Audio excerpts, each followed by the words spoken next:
अरे फटी कमीज क्यों पहन रहे हो? जब जिंदगी फटेहाल हो तो सिली कमीज पहन के कौन सा भाग्य बदल जाएगा। सपने सिर्फ देखने भर से ही पूरे हो जाते तो दुनिया में कोई गरीब नहीं होता। कमीज दो, सिल देती हूँ। रहने दो, ठीक है। फटी हुई कमीज पहनकर दुनिया में अपनी गरीबी का ढिंढोरा पिटोगे तो भी रहम की भीख नहीं मिलने वाली। दो। दूध का ध्यान रखना, लाती हूँ सिल के।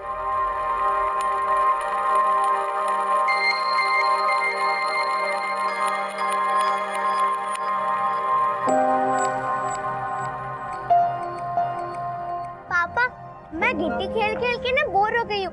क्या आप मुझे नई साइकिल दिला सकते हो? तानिया को साइकिल चलाना अच्छा लगता है? हाँ, मुझे साइकिल चलाना बहुत अच्छा लगता है।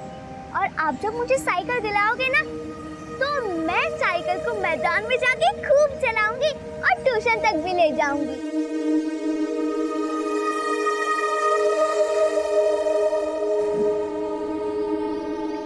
तानिया, गिट्टी खेल खेल के बोर हो गई ना? बेटा मुझे 2 दिन दे, मैं पक्का तेरे लिए साइकिल लेकर आऊंगा। God promise. God promise. अरे फिर से गॉड प्रॉमिस। गॉड प्रॉमिस नहीं, गॉड प्रॉमिस बोल। हाँ, तेरा गॉड प्रॉमिस। यहाँ दूध उबल के आधा हो गया और तुम बच्चे को झूठे सपने दिखा रहे हो। क्यों गरीबी में आटा गीला कर रहे हो? शारदा, तुम सिर्फ मुहावरे ही मारते रहना। तुम ये क्यों नहीं समझती हो कि आटे दाल की चिंता मुझे तुमसे ज्यादा है। नौकरी छोड़कर खुद घर पे बैठे हो और ताने मुझे दे रहे हो। तुमसे कुछ नहीं होता तो मुझे कह दो। सबका पेट भरने के लिए मैं भी दूसरों के यहाँ बर्तन मान सकती हूँ। कोठाई जाए छो। मम्मी, आप हमेशा पापा को डांटती क्यों रहती हो?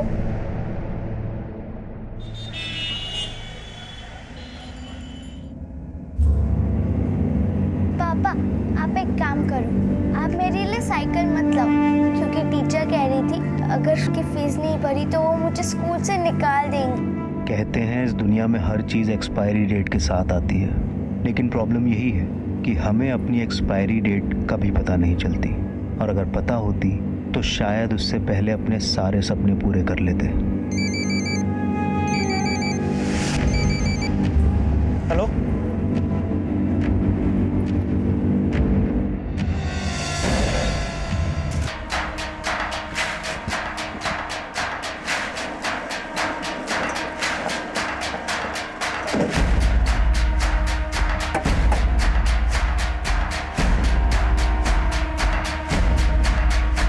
पीछे हटिए आप लोग, पीछे हटिए, पीछे हटो, पीछे हटो,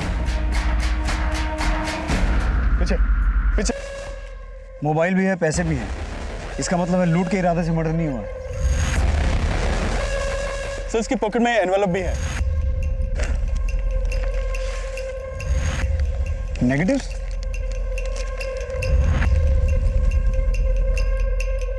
सर,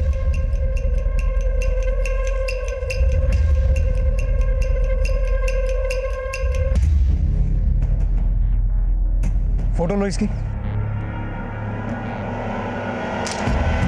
सर ये तो कोई एंटी गन लगती है। हेमंत, गन को बैलिस्टिक और बॉडी को पोस्टमार्टम के लिए भिजवाओ, और इसके फोन को ऑन करवा के देखो, शायद इसके घर वालों के नंबर इसमें फीड हो। Yes sir.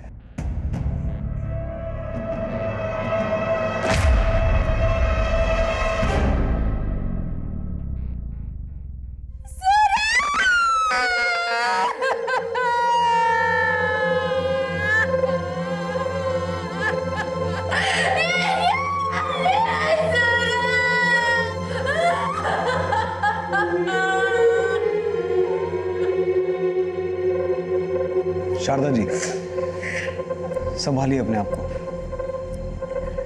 मुझे ये बताइए कि आपके पति सूरज घर से कुछ बोल के गए थे कि कहाँ जाने वाले हैं? बोलकर गए थे कि अपने लिए नौकरी ढूंढने जा रहे हैं।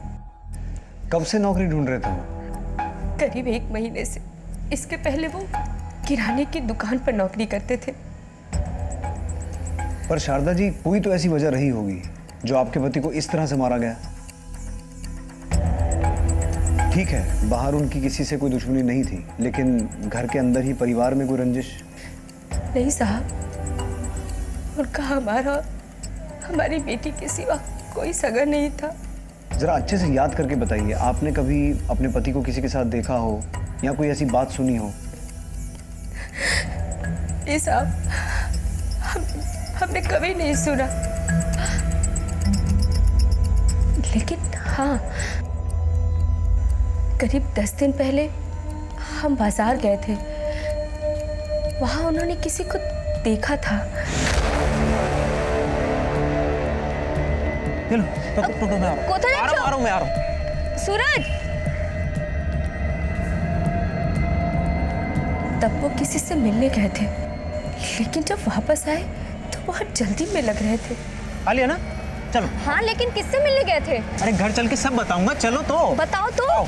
बाद में मैंने घर जाके भी उनसे उस बारे में पूछा, लेकिन उन्होंने मुझे कुछ भी नहीं बताया।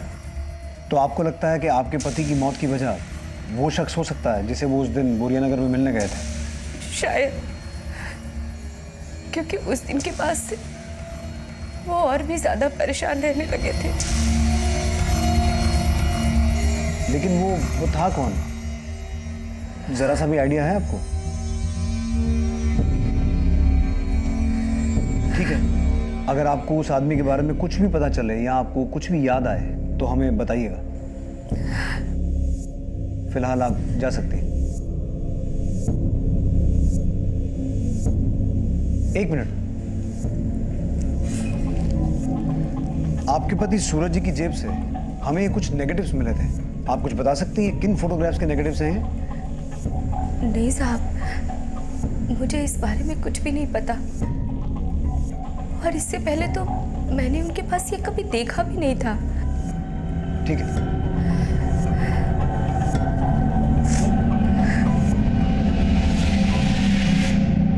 सर, रील कैमरा का ट्रेंड 8 से 10 साल पहले ही बंद हो गया था। फिर कोई नेगेटिव को संभाल के रखे, इसकी कोई ना कोई तो बड़ी वजह होगी।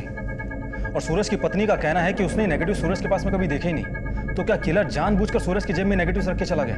और क्राइम सीन पे गन का मिलना, सर सब कुछ सस्पिशियस लग रहा है। लेकिन विश्वास, फिलहाल तो सबसे बड़ा सवाल ये है कि एक मामूली सा गरीब आदमी जिसके पास खाने को भी लाले पड़े हुए थे, नौकरी नहीं थी, उसे कोई इतनी बेरहमी से क्यों और किस मकसद से मारेगा? सर, सूरज की बीवी ने डायरेक्ट शक किसी पे नहीं जताया, लेकिन वो कह रही थी कि सूरज के मर्डर से 10 दिन पहले सूरज किसी अनजान शख्स से मिला था। सर, कहीं कोई कहानी बनाकर तो नहीं चली गई? पर अगर कहानी बना भी रही है तो सामने तो आ ही जाएगी। तुम एक काम करो, फिलहाल इन नेगेटिव्स को डेवलप करवाओ, और जैसे ही सूरज के कॉल रिकॉर्ड्स आते हैं उन्हें स्टडी करो, और सूरज के आस पड़ोस, वो जहाँ पहले नौकरी करता था, हर जगह अच्छे से पूछताछ करो। सर, कहाँ रह गई मम्मी? मम्मी अब तक आई क्यों नहीं?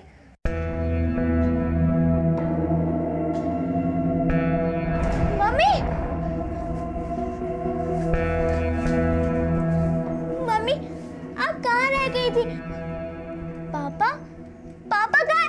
वो अब तक आए क्यों नहीं?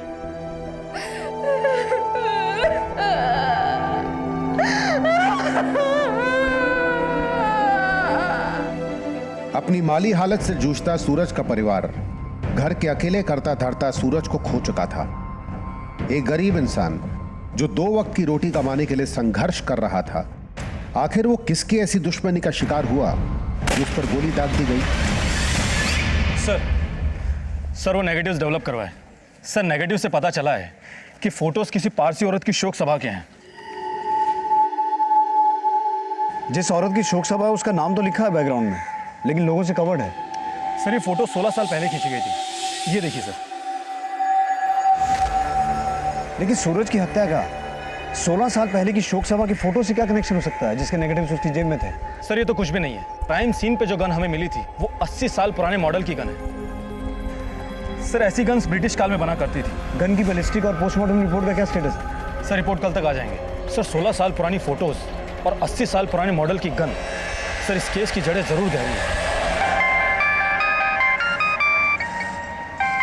हाँ हेमंत, सर, सूरज के पड़ोसियों से पूछताछ में पता चला कि सूरज और उसकी बीवी के बीच में बनती नहीं थी। सर, वजह का तो नहीं पता चला, लेकिन ये पता चला है कि दोनों के बीच में अक्सर झगड़े होते रहते थे। एक काम करो, सूरज की बीवी को थाने बुलाओ और उनके बीच होने वाले झगड़ों की वजह पता करो। हो सकता है उन दोनों के बीच कोई तीसरा हो जिसकी वजह से सूरज की मौत हुई। तुम्हारे पति सूरज की जेब से जो नेगेटिव्स मिले थे, ये उसके फोटोग्राफ्स हैं। किसी पारसी औरत की शोक सभा के हैं। मुझे नहीं पता साहब कि ये सब कौन है। तो तुम इनमें से किसी को नहीं जानती? नहीं साहब, अगर तुम किसी को नहीं जानती तो किसी पारसी औरत की शोक सभा के फोटो के नेगेटिव तुम्हारे पति सूरज की जेब में क्या कर रहे थे? मुझे ये सब नहीं पता साहब। मुझे तो ये भी नहीं पता कि सूरज किसी पारसी को जानते थे भी या नहीं। शारदा, हमें पता चला है कि तुम्हारे और सूरज के बीच रिश्ता कुछ ठीक नहीं था। तुम्हारे अक्सर झगड़े हुआ करते थे। कहीं तुम्ही ने तो तंग आकर उसे। साहब, आप मुझ पे शक कर रहे हैं साहब? आजकल छोटी छोटी बातों को लेकर मर्डर भी हो जाया करते हैं शारदा। सूरज की पोस्टमार्टम रिपोर्ट। सर, सूरज की मौत 7 नवंबर को शाम 4 बजे हुई थी और बैलिस्टिक रिपोर्ट से ये कंफर्म है कि क्राइम सीन पे जो गन हमें मिली थी उस गन से ही सूरज को पॉइंट ब्लैंक पे शूट किया गया था। जिस वक्त सूरज की हत्या हुई उसकी बीवी कहाँ थी? सर, उसकी बीवी घर पर ही थी। सर, हमने उसके कॉल रिकॉर्ड्स को भी चेक किया है। अफेयर का तो कोई क्लू नहीं मिला। लेकिन सर, सूरज की मौत बहुत ही प्लानिंग से की गई। मतलब? सर, सूरज को जल मंदिर के एक पीयूसी से कॉल आया था दोपहर के 2:30 बजे और उस वक्त सूरज बोरिया नगर में था। सूरज की हत्या हुई 4 बजे और उसकी डेड बॉडी मिली दीगानगर के आउटस्कर्ट्स में। तो हो ये भी सकता है विश्वास कि 2:30 बजे जल मंदिर के पीसीओ से जो फोन किया गया वो उसे क्राइम सीन पर बुलाने के लिए किया गया हो। सर, लग तो यही रहा है, लेकिन सूरज को कॉल किसने किया था ये अभी तक पता नहीं चल पाया। सर, हमने पूछताछ की है, कोई क्लू नहीं मिला। और सर, वहाँ पर कोई सीसीटीवी भी नहीं है। इसका मतलब है जो कोई भी था वो इतना अलर्ट था कि उसने मोबाइल का इस्तेमाल नहीं किया। और अगर वो सूरज की बीवी के टच में होगा तो मोबाइल कन्वर्सेशन अवॉइड करता होगा। सूरज के कॉल रिकॉर्ड्स क्या बताते हैं? सर, सूरज पिछले दिनों अधिकतर कॉल काम मांगने के लिए कर रहा था और अब तक सूरज के बारे में जितना पता चला है उससे ये साफ है कि सूरज बहुत ही ज़रूरतमंद था। सूरज के कॉल रिकॉर्ड्स में से किसी पारसी का नंबर मिला है? नहीं सर, और पूछताछ में भी ऐसा कुछ भी सामने नहीं आया कि सूरज किसी पारसी औरत को जानता भी था। लेकिन मैं कोलकाता की पारसी कम्युनिटीज़ के लोगों से पता लगवा रहा हूँ कि 16 साल पहले किस पारसी औरत की मौत हुई जिसकी शोक सभा के फोटोज़ के नेगेटिव हमें सूरज की जेब से मिले। पापा, फिर ये शो, प्लीज प्लीज वापस आ जाओ। मैं आपसे कुछ भी नहीं मांगूंगी। मुझे कुछ भी नहीं चाहिए, साइकिल भी नहीं चाहिए। और आप ना स्कूल की फीस भी मत भरना। आप भी कम पढ़े थे ना, मैं भी नहीं पढ़ूंगी। नहीं तान्या बेटा, पढ़ाई से कभी जी नहीं चुराना। देख बेटा, मैं तो ज़्यादा पढ़ नहीं पाया, लेकिन बेटा तू इतना पढ़ना कि सबको पीछे छोड़ देना। हाँ, छोड़ेगा ना सबको पीछे? हाँ मेरा बच्चा।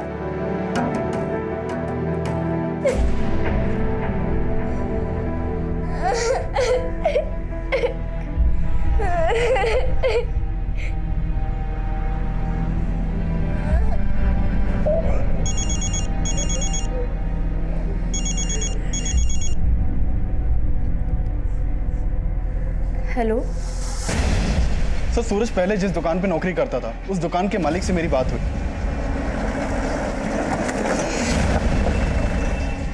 देखिए सर, इससे पहले किसी ने कोई और स्टोरी सुना के मुझ पर शक जाहिर करे, मैं खुद बता देना चाहता हूँ। 1 महीना पहले सूरज ने मेरे गाला से पैसा चुराया था, इसलिए हमने उसको नौकरी से निकाल दिया। सूरज की बीवी ने हमें बताया था कि सूरज ने खुद नौकरी छोड़ी थी और अब हमें पता चल रहा है कि उस पर चोरी का इल्जाम लगा था, इसलिए उसे नौकरी से निकाला गया था।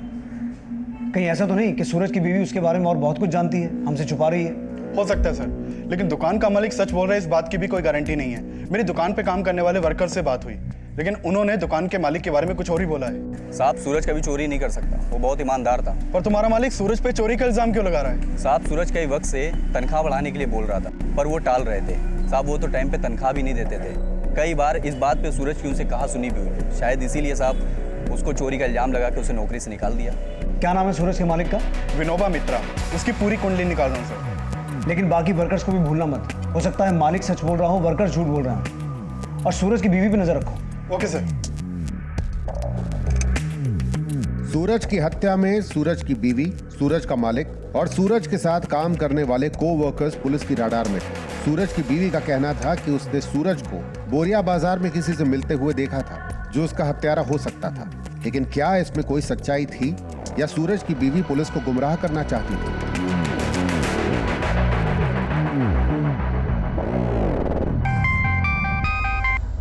हाँ बोलो विश्वास। सर, सूरज की जेब से जिस शोक सभा के फोटोज़ के नेगेटिव हमें मिले थे वो शोक सभा 16 साल पहले कोलकाता के बंसद्रोणी में रहने वाली लेट नवरोज ईरानी के लिए रखी गई थी।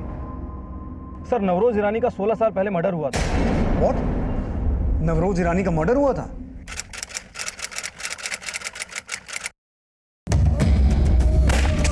लेकिन सर, अभी तक ऐसा कुछ भी पता नहीं चला है कि सूरज नवरोज ईरानी को जानता भी था या नहीं।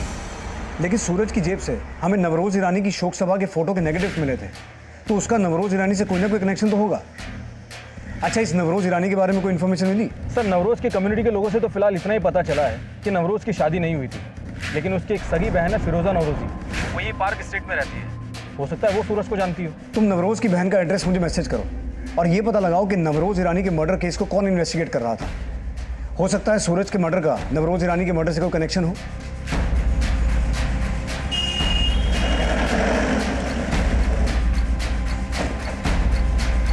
फिरोजा मैडम है?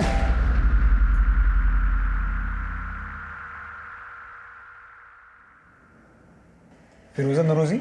जी मैं ही हूँ, बैठिए। सूरज कुमार को जानती हैं आप? मैं किसी सूरज कुमार को नहीं जानती। आप नहीं जानती तो शायद आपकी बहन नवरोज ईरानी जानती हो। नवरोज, उसको गुजरे हुए तो 16 साल हो गए हैं। अब वो किसको जानती थी किसको नहीं, इसका पता मुझे कैसे हो सकता है?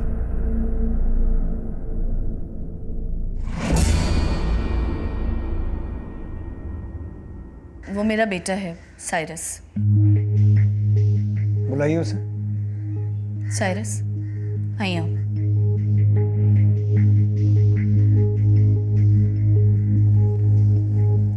साइरस, हम दरअसल ये जानना चाहते थे कि आप या आपकी मदर किसी सूरज कुमार को जानते हैं? मैंने कहा ना आपसे, हम किसी सूरज कुमार को नहीं जानते, तो आप बार बार एक ही सवाल क्यों पूछ रहे हैं? एक्चुअली जिस तरह से 16 साल पहले आपकी बहन को मारा गया था, उसी तरह 7 नवंबर को सूरज कुमार की हत्या हुई है। और हमें सूरज कुमार की डेड बॉडी के पास से कुछ फोटोग्राफ्स के नेगेटिव्स मिले हैं। ये देखिए, ये फोटोग्राफ्स आपकी बहन नवरोज ईरानी की शोक सभा के हैं। अब ये महज इत्तेफाक तो नहीं हो सकता। आप शायद सूरज कुमार को नाम से नहीं पहचान पा रही। ये है सूरज कुमार। जी नहीं, हम इसे नहीं जानते। ठीक है, चलते हैं, लेकिन अगर ज़रूरत पड़ी तो दोबारा तकलीफ देंगे आप। Thank you.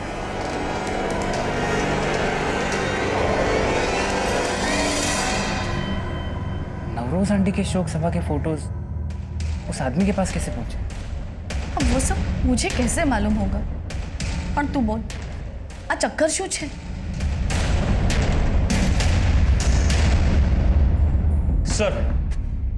Sir Navroz Irani murder case की फाइल मैंने पढ़नी शुरू की ही थी कि एक चौंकाने वाली बात पता चली।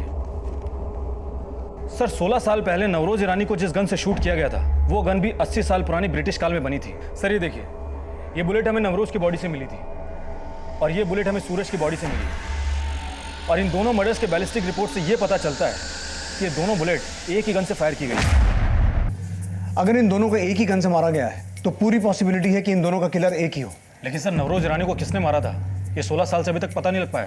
लेकिन सूरज कुमार मर्डर केस में पिछले 13 दिन में हमें एक ही लीड मिली है कि हो सकता है जिसने सूरज को मारा हो उसी ने नवरोज को मारा हो। इसलिए नवरोज मर्डर केस के जितने भी सस्पेक्ट थे, अब वो हमारे लिए सूरज कुमार के मर्डर केस के भी सस्पेक्ट हैं। नवरोज मर्डर केस को इन्वेस्टिगेट कौन कर रहा था? Sir police inspector Pranav Roy. Retirement के बाद से वो सिलीगुड़ी में रह रहे हैं। मैंने उनसे मिलने के लिए रिक्वेस्ट की थी और कल सुबह 11 बजे वो हमसे यहाँ मिलने के लिए आने वाले हैं।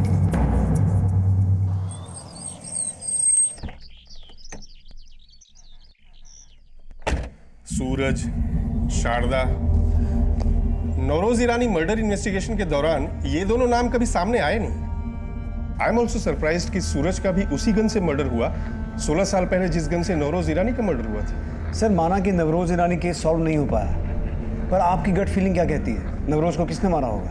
हमारा पहला सस्पेक्ट था साइरस नवरोजी। साइरस नवरोजी, नवरोज का भांजा? Yes, and the motive was Navroz Irani की प्रॉपर्टी। साइरस एक दूसरे फ्रॉड केस में भी सस्पेक्ट था। एक्चुअली उसने एक चिट फंड कंपनी खोल रखी थी और लोगों से काफी पैसे वसूल लिए थे कंपनी के बिहाफ पे। पैसा लौटाने का बहुत प्रेशर था उसके ऊपर और नवरोज के मर्डर के बाद उसने नवरोज की प्रॉपर्टी पर क्लेम किया और नवरोज का घर 87 लाख रुपए में बेच दिया। इस केस में हमने उसे अरेस्ट भी किया था, बट उसके खिलाफ कोई एविडेंस ना होने की वजह से कोर्ट ने उसे रिलीज कर दिया। But I strongly doubt that boy was clean. Cyrus के अलावा और कोई सस्पेक्ट? हमें बहुत स्ट्रांगली लग रहा था कि नवरोज मर्डर में जगत राय का हाथ हो सकता है। जगत राय जो एमएलए है? हाँ, नवरोज ईरानी जिस कंपनी में सेक्रेटरी थी, उस वक्त जगत राय वहां के वर्कर्स यूनियन का लीडर था और उसने कंपनी में स्ट्राइक करवा दी थी। इसको लेकर नवरोज और जगत राय में काफी झगड़ा हुआ था। आप लोग अंदर नहीं जा सकते। हमें एमडी विनोद साय से मिलना है अभी। वो आज ऑफिस नहीं आए हैं। तुम बोलोगे और हम मान लेंगे। यहाँ तमाशा मत करो, जस्ट लीव। और नहीं गए तो? I said leave, so leave. अपनी औकात में रहना, समझी तू? जगत राय ने थप्पड़ ही नहीं मारा, जान से मारने की धमकी भी दी नवरोज को। और इस मैटर में नवरोज ने केस फाइल कर दिया जगत राय के खिलाफ। जेल से छूटने के 3 महीने बाद नवरोज का मर्डर हुआ और यही वजह थी कि जगत राय हमारे रडार में आया, बट उसके खिलाफ कोई एविडेंस नहीं था। सर नवरोज का जब मर्डर हुआ था तब वो 40 साल की थी और सूरज तब 16 साल का था।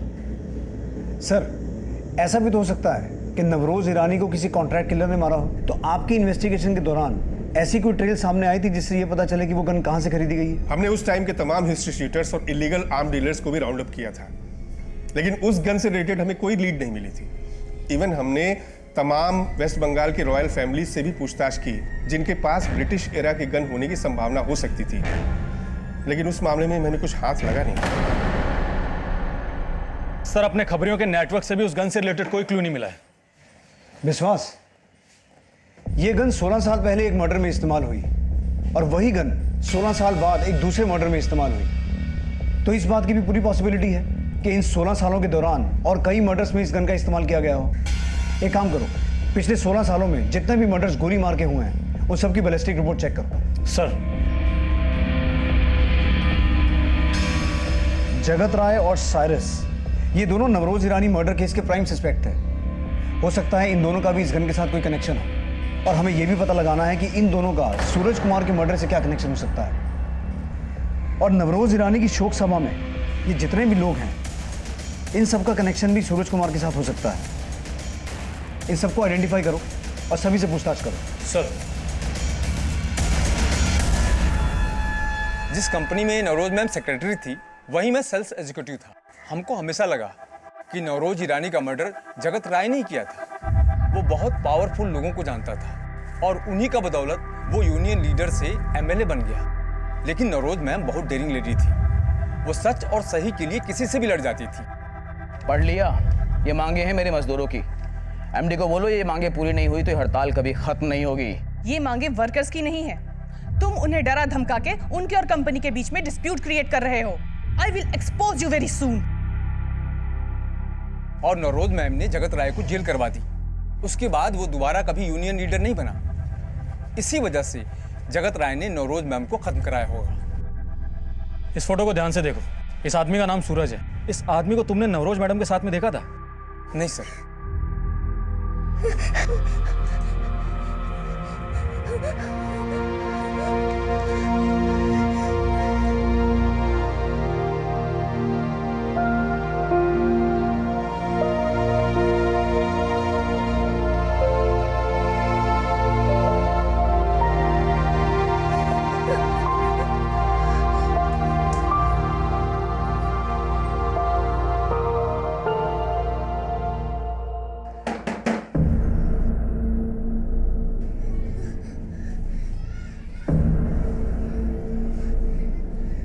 बेटा कहाँ है तुम्हारी मम्मी? मम्मी घर पे नहीं है, आप चले जाइए यहाँ से। ये मेरे पापा का घर है।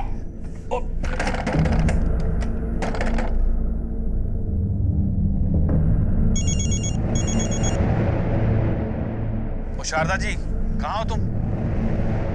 नहीं जानता इसको। और कुछ? आप सूरज कुमार को नहीं जानते, लेकिन हमें पता चला है कि जिसने सूरज कुमार को मारा है उसी ने 16 साल पहले नवरोज ईरानी को भी मारा था। और नवरोज ईरानी केस में तो आप... उस केस में 16 साल पहले ही क्लीन चिट मिल चुकी थी मुझे। अपना रिकॉर्ड चेक करो। सर फिलहाल तो हम सूरज कुमार का मर्डर केस सॉल्व कर रहे हैं, और अगर हमें ये पता चला कि इस मर्डर में भी आपका हाथ है तो आपके खिलाफ 2 मर्डर केसेस... इंस्पेक्टर, मिलने का समय दिया है तो अपनी लिमिट मत क्रॉस करो। सब लोग जानते हैं कि नवरोज ईरानी को उसके भांजे साइरस ने मारा था। अगर एक केस सॉल्व करना चाहते हो तो साइरस को पकड़ो, साइरस को इन्वेस्टिगेट करो, मेरा टाइम मत खराब करो, समझे?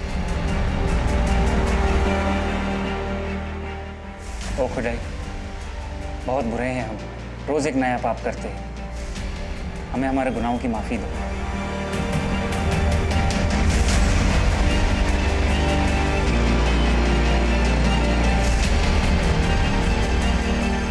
वो मैंने चिट फंड के लिए जो लोगों से पैसे लिए थे वो नवरोज आंटी का घर बेचकर भी नहीं चुका पाए। I am really scared. कहीं वो मुझे पनिश ना करें। डोंट गेट स्कैर्ड दिकरक। अपने गुनाहों का कन्फेशन जो ऊपर वाले के सामने करता है, खुदा उसे फॉरगिव कर देता है। जिस कंपनी में नवरोज मैडम काम करते थे, मैं वहाँ एक क्लर्क था, लेकिन नवरोज मैडम कभी छोटे बड़े में भेद नहीं करती थी सर। वो तो बहुत ही हेल्पफुल लेडी थी।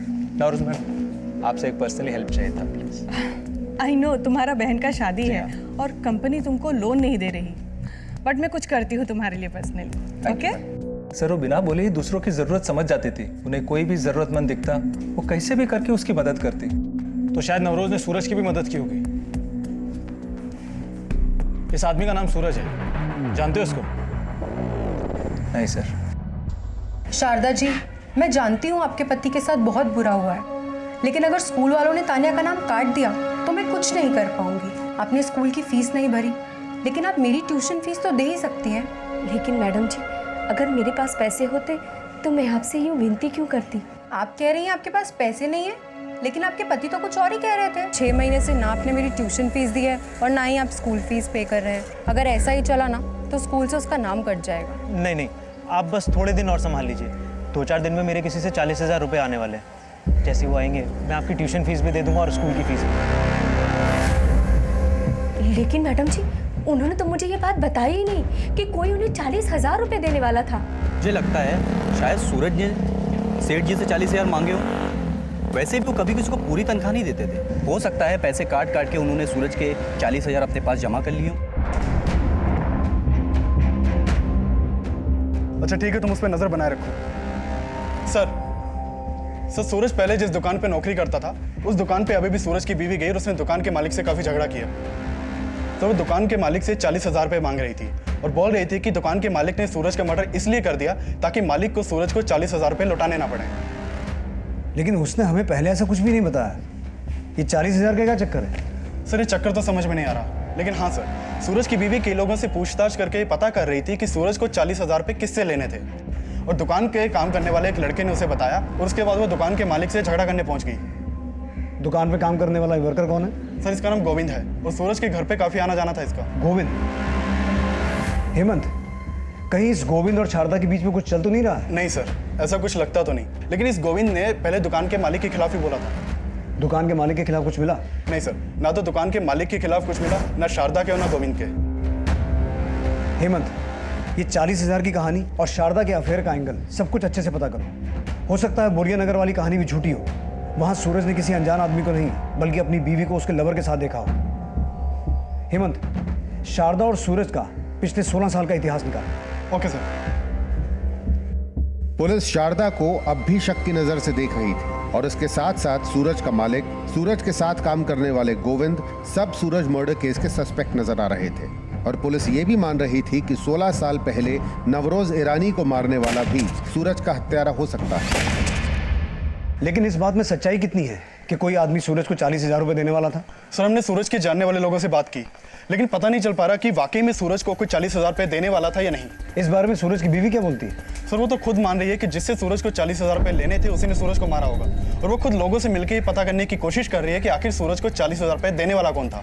हेमंत, ऐसा भी तो हो सकता है कि वो लोगों को मिलकर जानबूझ के ये भ्रम खड़ा कर रही है कि जिस किसी से सूरज ने 40,000 रुपये लेने थे उसी ने सूरज को मारा है, जबकि ना तो कोई 40,000 रुपये देने वाला है और ना ही कोई वो जिसके साथ उसने बोरिया नगर में सूरज को देखा था।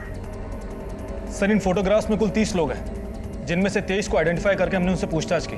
उनमें से कोई भी सूरज को नहीं जानता और ना ही ऐसे डॉट्स कनेक्ट हो रहे हैं जिससे लगे कि नवरोज को मारने वाला ही सूरज का हत्यारा हो। जो नवरोज की हत्या के 16 साल बाद भी पकड़ा नहीं गया, वो इतनी आसानी से हाथ नहीं आएगा। बाकी बचे 7 लोगों को भी आइडेंटिफाई करो, फिर देखते हैं इन दोनों केसेस का आपस में क्या कनेक्शन है।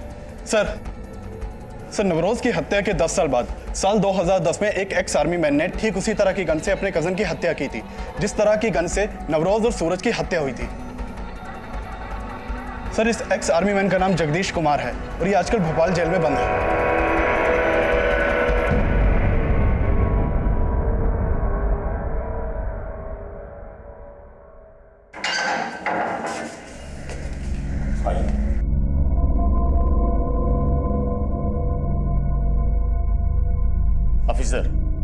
अगर मैं अपने चचेरे भाई को नहीं मारता तो वो मुझे मार देता।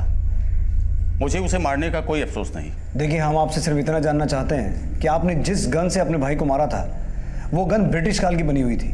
आपको वो गन मिली कहाँ से? असलम ने दी थी वो गन मुझे। असलम? कहाँ मिलेगा ये असलम?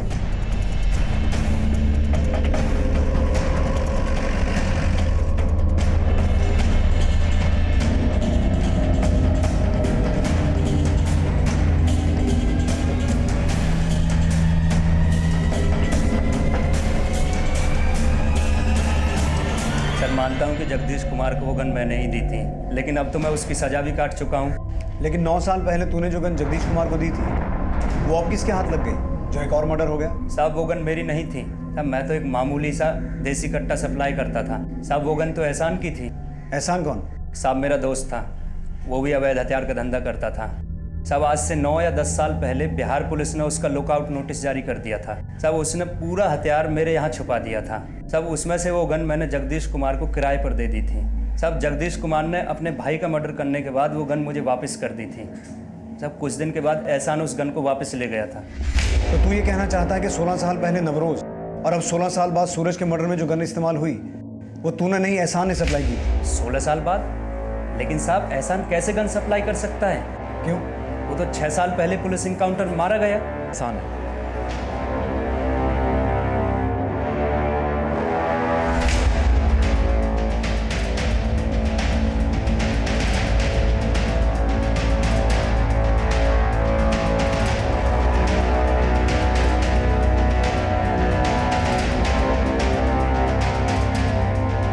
एक हिस्ट्री शीटर ने नवरोज की शोक सभा अटेंड की और उसके साथ वो आदमी खड़ा है जो नवरोज मर्डर केस का प्राइम सस्पेक्ट है। विश्वास, कहीं ऐसा तो नहीं कि सारिस ने ही एहसान को नवरोज को मारने के लिए कहा हो? लेकिन सर, नवरोज के मर्डर के करीब 10 साल बाद एहसान एनकाउंटर में मारा गया था, तो फिर सूरज का मर्डर किसने किया और किस मकसद से? ये तो अब सारिस ही बताएगा। फिलहाल तुम उस पुलिस टीम से मिलो जिन्होंने एहसान का एनकाउंटर किया था। शायद उनसे हमें यह पता चले कि एहसान ने असलम से वो गन वापस लेने के बाद किसको दी थी जिससे सूरज को मारा गया था। सर,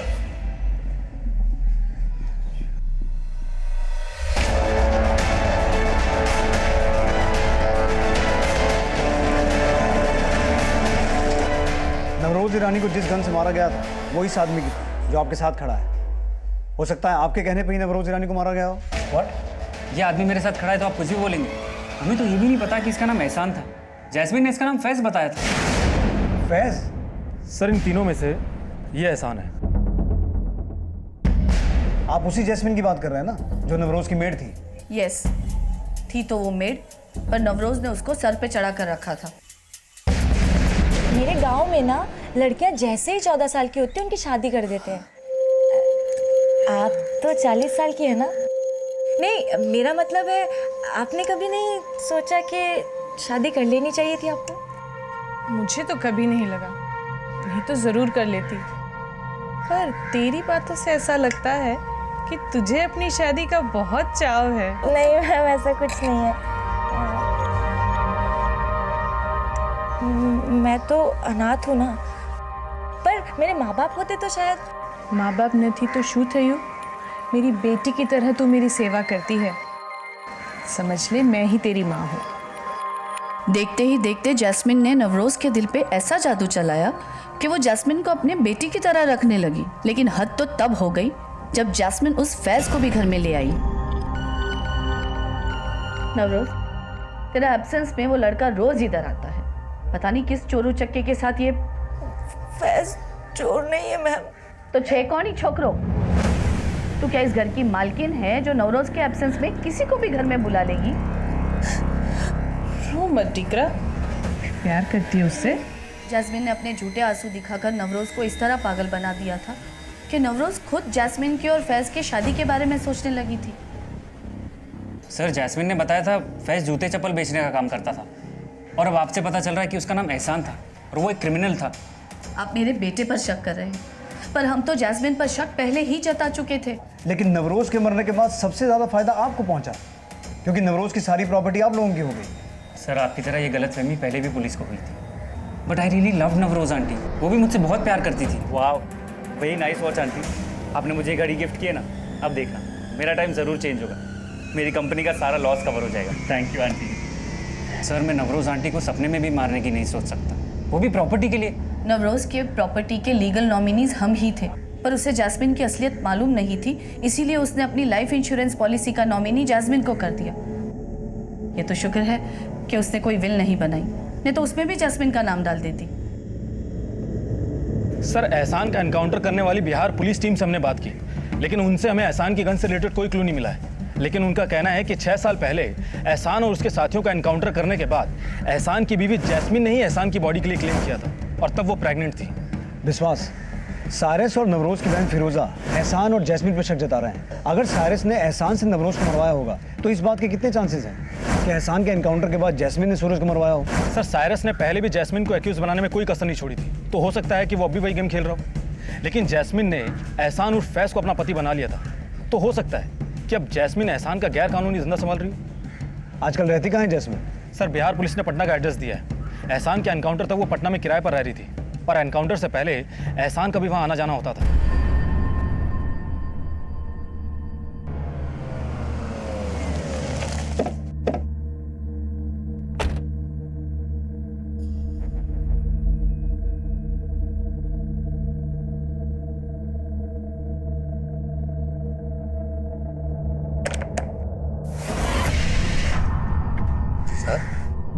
जैस्मिन यही रहती है?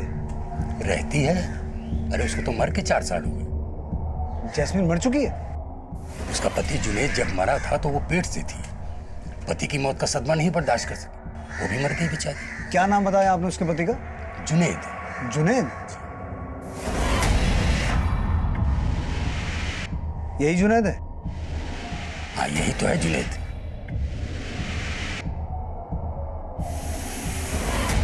सर ये बात तो साफ है, जैस्मिन नवरोज के इंश्योरेंस पॉलिसी की नॉमिनी थी, भले उसे इंश्योरेंस का पैसा ना मिला। सर ये भी तो हो सकता है कि जैस्मिन का जो पति था फैज उर्फ जुनेद उर्फ एहसान ने ही नवरोज का मर्डर करवाया हो, क्योंकि नवरोज का मर्डर जिस गन से हुआ था वो एहसान की थी, और एहसान का तो खुद का एनकाउंटर हुआ है। फिर सूरज का मर्डर एहसान की गन से किसने और किस मोटिव से किया होगा? सर कहीं ऐसा तो नहीं कि सूरज का हत्यारा नवरोज के मर्डर से कोई ताल्लुक ही ना रखता हो? लेकिन वो एहसान की गन से तो ताल्लुक रखता होगा। जब नवरोज ईरानी को मारा गया था तो उसमें 2 लोग शामिल थे। मान लो एक एहसान था, दूसरा कौन था? एहसान ने पहली बार अपनी गन असलम के पास छुपाई थी। सर हमने असलम को अच्छे से खंगाल लिया, उसके खिलाफ कुछ भी नहीं मिला।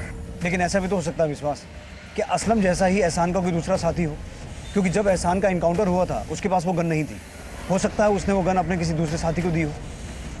इस एहसान का पूरा क्रिमिनल बैकग्राउंड खंगालो, कोई ना कोई ऐसा जरूर मिलेगा जिसका सूरज के मर्डर से कोई कनेक्शन है।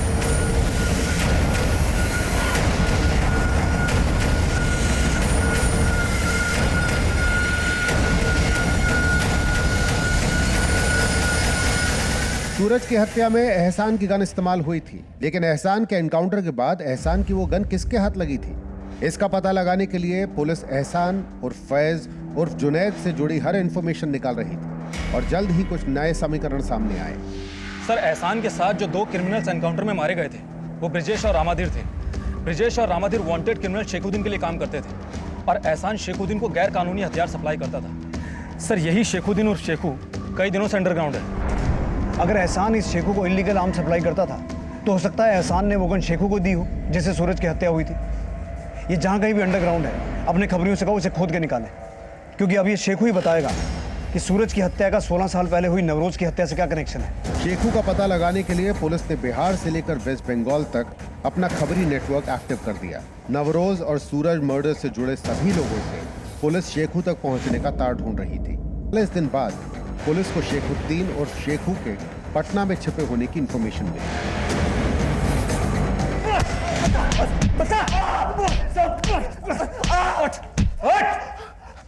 बोल, तो नहीं मारा ना सूरज को? हाँ साहब, मैंने मारा सूरज को। क्यों मारा था? सब मुझे अहमद भाई ने बोला था। अहमद कौन?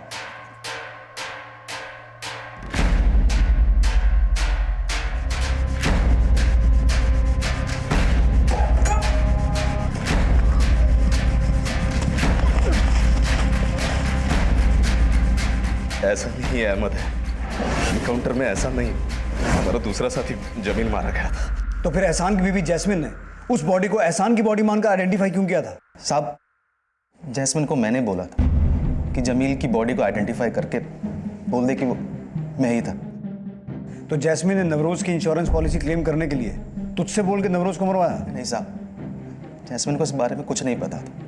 जैस्मिन को मैंने झूठ बोला था कि साइरस मुझे नवरोज मर्डर केस में फंसवा सकता है, तो इसलिए जमील की बॉडी को आइडेंटिफाई करके बोल दे कि वो मैं ही हूँ। साहब, जैस्मिन को तो ये भी नहीं पता था कि नवरोज को मैंने मरवाया था। सब एहसान के कहने पे मैंने ही नवरोज को मारा था। तेरे साथ एक और भी तो था, वो कौन था? वो सूरज था साहब। सूरज? शेखू मेरे गांव का था, वही सूरज को अपने साथ लाया था। बोला था ज़रूरतमंद है, पैसे के लिए कुछ भी करेगा। मैंने दोनों को उस मर्डर के लिए 50-50 हज़ार रुपए देने का कहा था। अरे ये तो 10,000 है। एहसान ने सूरज को सिर्फ 10,000 दिया था। सूरज इस बात से दुखी था ही था, लेकिन उससे ज्यादा उसे नवरोज के मर्डर का पछतावा हो रहा था। उसका दिल कांप गया था उस मर्डर के बाद। बोला आगे कभी गलत काम नहीं करेगा। लेकिन 2.5 महीने पहले सूरज ने मुझे बोरिया नगर में देख लिया था। ये पकड़ो, मैं आ रहा हूँ 1 मिनट। सूरज!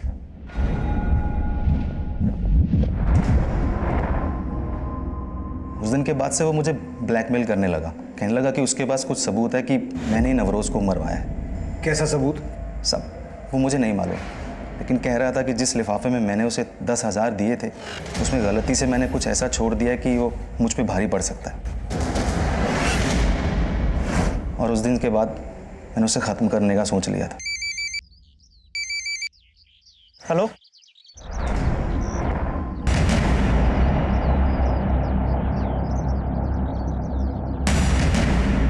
शेखू! सूरज! सर, एहसान ने बोला था कि उसने सूरज को इसी एनवलप में 10,000 रुपए दिए थे, और इसी एनवलप में हमें ये नेगेटिव्स मिले। और शायद इन्हीं नेगेटिव्स को सबूत बताकर सूरज एहसान को 40,000 रुपए के लिए ब्लैकमेल कर रहा था।